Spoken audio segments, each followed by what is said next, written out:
Right outside Washington, D.C. sits the headquarters of the Central Intelligence Agency. It is the most secure, heavily guarded, and intelligence-dense campus on the planet. In 1990, the agency commissioned a local artist to decorate their newly renovated courtyard. The result was Kryptos, a curved copper screen physically punched with 1,736 letters. These letters form a cryptographic puzzle divided into 4 distinct sections: K1, K2, K3, and K4. A secret message sitting in the heart of Langley attracted the world's best analysts. Within a decade, a mix of CIA cryptographers, an independent computer scientist, and a team from the NSA managed to decipher the first 3 sections. Yet the final section refused to budge. Despite housing the greatest cryptographic minds and the most powerful computers available, the intelligence community was unable to solve a puzzle sitting in their own backyard. That final section is known as K4. It consists of exactly 97 characters at the bottom of the sculpture, and for over 30 years, it has withstood global scrutiny and billions of automated cracking attempts.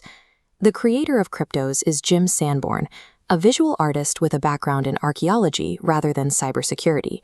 Sanborn often describes himself as an anathemat. He had to attend summer school just to pass basic high school math, and he builds his work relying on physical materials over complex equations. This creates a curious contradiction.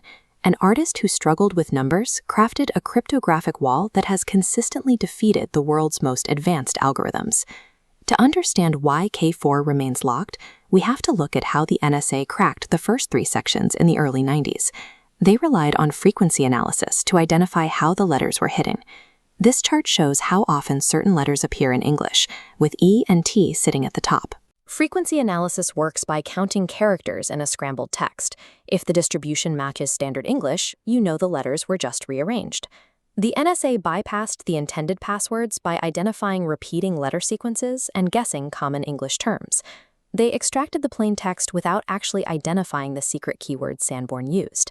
The intelligence community succeeded at first because they treated Kryptos entirely as a massive mathematical dataset to be brute forced.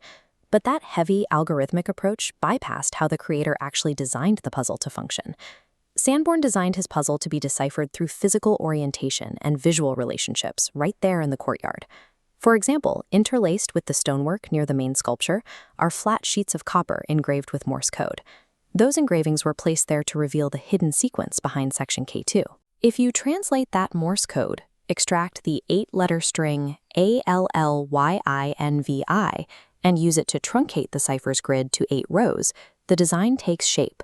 By sliding those rows horizontally, a hidden keyword is spelled vertically, abscissa. The K3 section, which translates to Howard Carter's journal entry upon discovering King Tut's tomb, uses a similar spatial logic. Sanborn generated this block of text by writing it out in a grid and rotating it 90 degrees clockwise. The puzzle structure relies on physical awareness and lateral wordplay, functioning through artistic relationships instead of algorithmic logic. Adding to the complexity is the fact that authentic human error is baked right into the physical copper metal itself. The solved sections feature distinct typos, like the word illusion spelled with a Q instead of an L. 16 years after K2 was deciphered, Sanborn realized he had accidentally omitted an S during the carving process. Once he informed the public and the missing letter was added back in, the final sentence changed from ID by rows to X layer 2. This sort of human messiness is exactly why automated decryption hits a wall. Algorithms search for flawless structural logic, and they fail when confronted with accidental typos or stacked artistic concepts. Sanborn has eventually confirmed 4 specific segments of the final plaintext: Berlin, clock, northeast, and east. Even with those targets, which account for nearly 1/4 of the entire 97-character puzzle, the final section remains totally locked. The inability of any machine to connect these plain English fragments proves that brute force algorithms have reached their absolute limit. Successfully deciphering K4 relies on lateral, outside-the-box artistic interpretation, rather than massive computing power.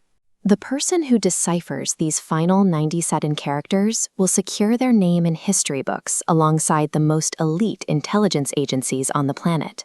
To defeat the CIA at their own game, you don't need a supercomputer. You just need to think like an artist. Go solve it.